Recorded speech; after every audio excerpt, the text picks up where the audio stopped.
আমরা মরে গেলে জাহান্নাম হবে, কবরে আযাব হবে, শাস্তি হবে, মুক্ত, এগুলো সব মিথ্যা কথা। ইন্নারিল্লা নাজুবিল্লা এটা কি শুনাইলো রে ভাই, কি শুনাইলো? এই গোলামের হুদ গোলাম এই কথাটা কইল না, ইয়ের উচিত হয়েছে নি? হ্যাঁ, ইয়ে জন্মে ঠিক নেই রে ভাই, ইয়ের জন্মে যদি যে ঠিক থাকতে ইয়ে এই কথা কইল না।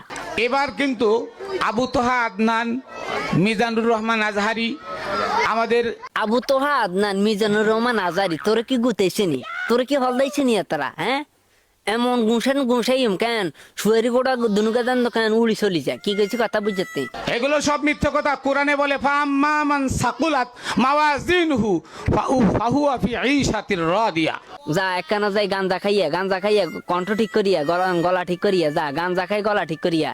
পাম্মা মানসা করলে তো এটা কইতে তো তোর হোগা দিবে কেন? হাবা পেকেম বাড়ে গেছে। তাদের ভিতর থেকে আলেম উলামারা যারা ছিল বর্তমানে আমাদের মতো আর কি, হ্যাঁ, কি তুই আলেম ওয়ালা নি? হ্যাঁ, তুই আলেম ওয়ালা নি, তোর কেন